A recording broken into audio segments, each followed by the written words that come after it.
मैं हूँ आपके साथ स्वाति ठाकुर। आपका बहुत बहुत स्वागत है हमारे चैनल में। देखिए, 2024 में चुनाव होने वाले हैं और 2024 में अगर प्रधानमंत्री नरेंद्र मोदी एक बार फिर से पीएम बनते हैं तो बहुत सारे बदलाव होने की आशंका जरूर जताई जा रही है। लेकिन पीएम मोदी द्वारा बुधवार को दिल्ली के प्रगति मैदान में भारत मंडप का उद्घाटन करते वक्त उन्होंने एक बड़ी बात कही। उन्होंने गारंटी दी कि अगर भारतीय जनता पार्टी तीसरे कार्यकाल में फिर से आती है तो भारत जो है वो दुनिया की तीसरी सबसे बड़ी अर्थव्यवस्था बन सकता है। अब किस पर बात करने के लिए विस्तार पूर्वक आपको इस समझाने के लिए कि क्या पूरा प्लान हो सकता है, किस तरह से भारत जो है वो तीसरी सबसे बड़ी अर्थव्यवस्था बन सकता है, इसके लिए हमारे साथ इस वक्त हमारे बड़े खास मेहमान जुड़ चुके हैं जिनका नाम है यतेंद्र खेमका, जो कि इकोनॉमिक्स हैं। और हम उनसे पूरी बातचीत करेंगे, पूरा समझेंगे कि आखिर किस तरह से प्रधानमंत्री नरेंद्र मोदी भारत को तीसरी सबसे बड़ी अर्थव्यवस्था बनाने वाले हैं। सर, आपका बहुत बहुत स्वागत धन्यवाद स्वाति जी। है। सभी सर, मेरा दर्शकों को सबसे मेरा पहले नमस्कार। जी सबसे पहले मैं आपसे यही पूछना चाहूंगी कि प्रधानमंत्री नरेंद्र मोदी ने जिस आत्मविश्वास के साथ, जिस कॉन्फिडेंस के साथ ये बात कही है, क्या लगता है कैसे आखिर भारत तीसरी सबसे बड़ी अर्थव्यवस्था बन सकता है? देखिए, जितने आत्मविश्वास से उन्होंने ये बात कही है, उसके पीछे उनका जो 9 वर्ष का कार्यकाल रहा है, और जो पहले 10वें स्थान पे इंडिया थी जब उन्होंने कार्यकाल संभाला, और आज हम जंप मार के पिछले 9 वर्षों में ही 5वें स्थान पे पहुंच गए हैं। लेकिन अब भारत मंडपम के उद्घाटन के समय में माननीय प्रधानमंत्री जी ने कहा है कि हम अपने तीसरे कार्यकाल में इंडिया को तीसरे नंबर की अर्थव्यवस्था बना देंगे। तो मुझे ये कोई बहुत ज्यादा दूर का सपना नहीं लगता, क्योंकि जिस तरह के डेटा हमारे पास हैं, हमारे से आगे कौन लोग हैं। हमारे से आगे केवल 5 इकोनॉमीज हैं। यूएसए सबसे नंबर 1 पे खड़ा है, चाइना दूसरे पे है, जापान तीसरे पे है, और जर्मन चौथे पे हमसे जो आगे है, और हम 5वें नंबर पे खड़े हैं। हमारी इकोनॉमी की जो साइज है जीडीपी का, वो 3.75 ट्रिलियन डॉलर है, जबकि जर्मन का जो साइज है 4.3 ट्रिलियन डॉलर है, और जापान का 4.41 ट्रिलियन डॉलर है। और हमारी जो ग्रोथ रेट है वो 6% से ऊपर है, हमारी इकोनॉमी ग्रोथ रेट जीडीपी की। और जर्मन माइनस में है, या कहें कोई ग्रोथ रेट उनके पास नहीं है, और जापान 1% के आसपास या 1.25% के आसपास ग्रोथ रेट उनका है। तो मुझे लगता है कि अगर हम अगले वर्ष ही, हो सकता है या 25 मार्च 25 तक ही, इस जो ये टारगेट है हमारा फिफ्थ थर्ड लार्जेस्ट इकोनॉमी बनने का, हम अगर ये ग्रोथ रेट रहा तो अचीव कर सकते हैं, क्योंकि ये दोनों लोग ही हमसे केवल 10% आगे हैं टोटल उसमें। और वो 10% का ग्रोथ रेट हम, क्योंकि हमारा इन्फ्लेशन रेट और वो दोनों मिला लें तो 10% से ऊपर बनता है, और उनका ग्रोथ रेट, और नहीं तो मैं बहुत ज्यादा, मतलब 1.5 से 2 वर्ष में तो हम ये टारगेट अचीव कर ही लेंगे।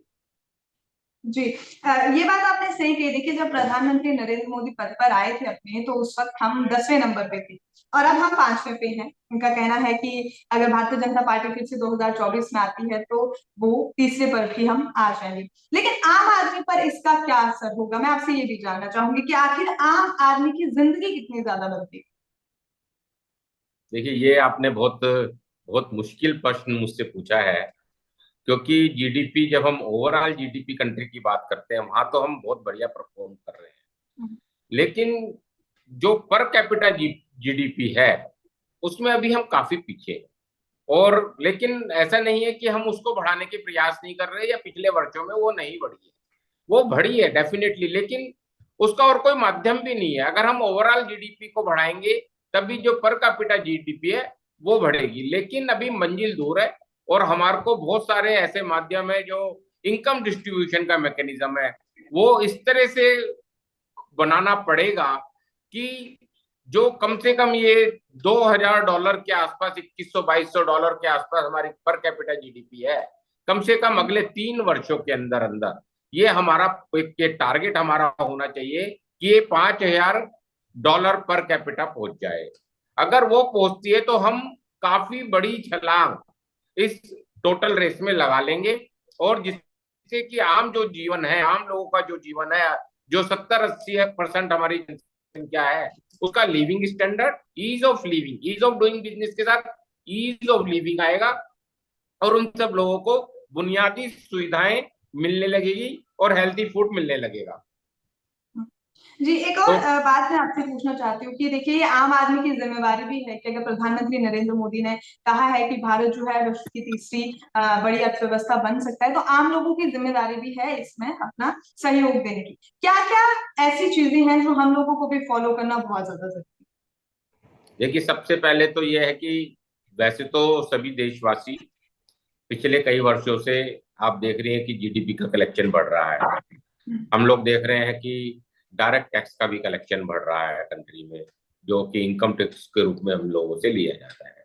लेकिन अभी भी इसमें काफी गैप है, और मेरा मानना है कि जैसे जैसे इकोनॉमी बढ़ेगी और बिजनेस के ट्रांजैक्शंस की क्वालिटी बढ़ेगी, क्योंकि अन्य अनेक नियम आ रहे हैं, और हमारा रेगुलेटर भी, जो अन्य अनेक रेगुलेटर, चाहे टैक्सेशन रेगुलेटर हैं, चाहे दूसरे लोग हैं, वो कोशिश कर रहे हैं कि लोग को आसान तरीके दिए जाएं, जिससे कि वो अपने कंप्लाइंसेस को आसान रूप से पूरा कर सकें, जिससे कि कंट्री की ग्रोथ में उनका पार्टिसिपेशन हो, और जो पैसा उनसे इकट्ठा होता है वो बुनियादी सुविधाएं देने में आम लोगों को के ऊपर खर्च किया जाए। और हम देख रहे हैं कि बहुत बड़ा इंफ्रास्ट्रक्चर का जाल किसी भी रूप में, चाहे रोड के रूप में, चाहे पावर के रूप में, चाहे एयरपोर्ट के रूप में, चाहे रेलवे के रूप में, इस देश में काफी बड़ी मात्रा में खर्च किया जा रहा है। वो जो पिछले कई वर्षों में नहीं खर्च किया गया, वो मैं समझता हूँ पिछले 3 वर्ष का ही लगा लेंगे तो एक बहुत बड़ा अमाउंट उस इंफ्रास्ट्रक्चर पे खर्च किया गया है।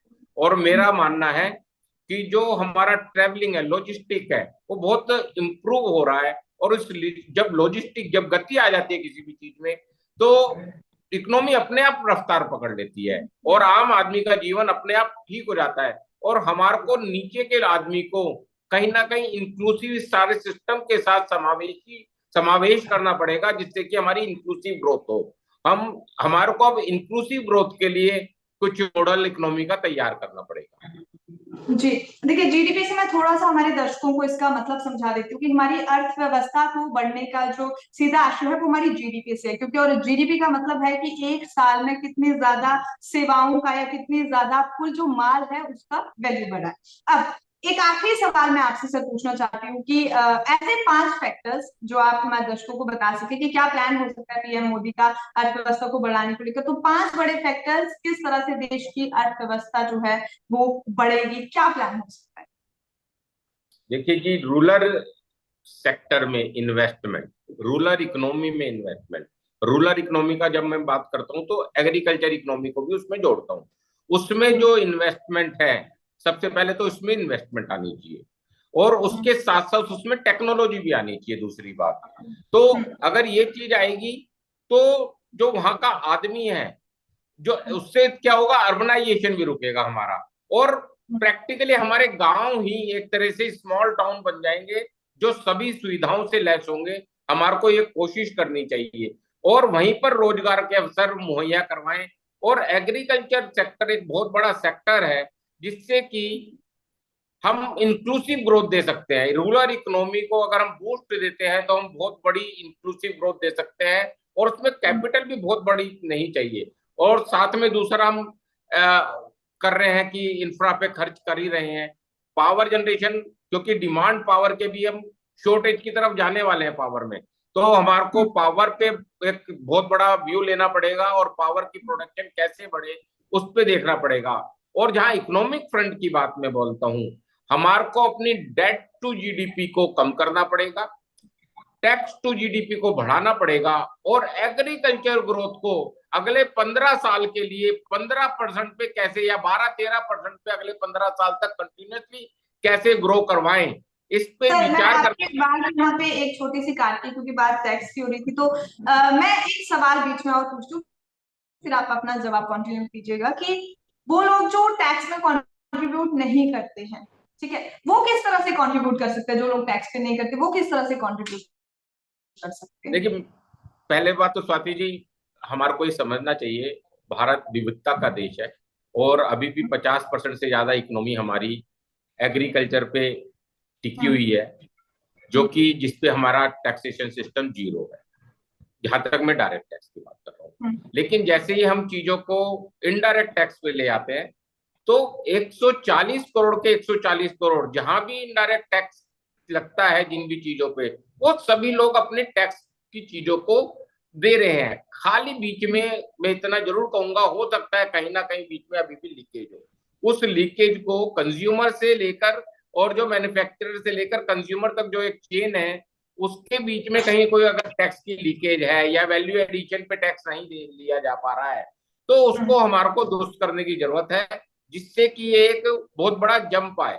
और हम्म, मुझे लगता है कि जैसे जैसे टेक्नोलॉजी का सहारा लिया जा रहा है, आर्टिफिशियल इंटेलिजेंस आ रही है बीच में, और पिछले वर्षों में हमने देखा हर महीने अगर जब भी आप जीडीपी इसका जीएसटी का डाटा देखते हैं, तो वो बढ़ के आता है या संतोषजनक आता है, जो फाइनेंस मिनिस्टर को के लेवल पे भी एक संतोषजनक कहा जा सकता है।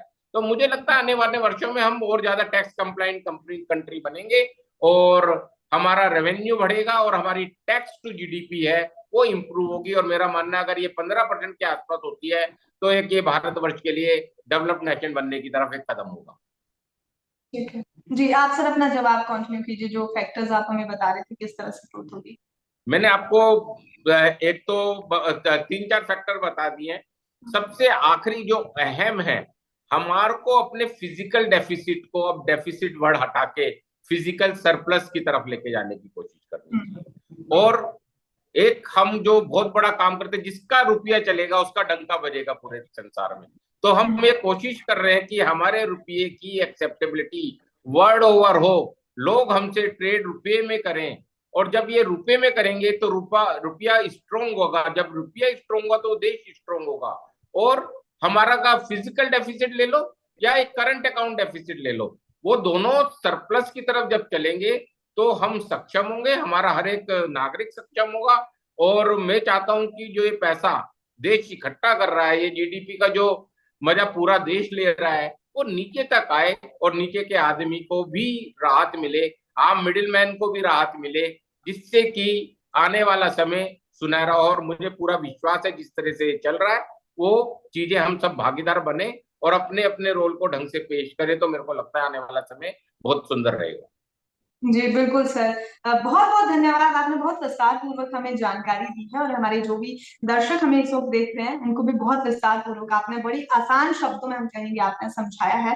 देखिए, भारत फिलहाल दुनिया की पांचवी जो है वो सबसे बड़ी अर्थव्यवस्था है, और 2024 में प्रधानमंत्री नरेंद्र मोदी अगर फिर से प्रधानमंत्री बनते हैं, तो भारतीय जनता पार्टी के पास यानी कि मोदी सरकार के पास 2024 से लेकर 2029 तक का वक्त है। ये जो उन्होंने कहा है, ये जो गारंटी दी गई है कि भारत जो है वो तीसरी सबसे बड़ी इकोनॉमी बनेगी, इसकी ये जो गारंटी दी गई है इसे पूरा करने के लिए, चलिए ये तो आने वाला वक्त भी बताएगा कि क्या क्या होने वाला है, लेकिन इस गारंटी पर, इस पर पूरा विश्वास हम करते हैं।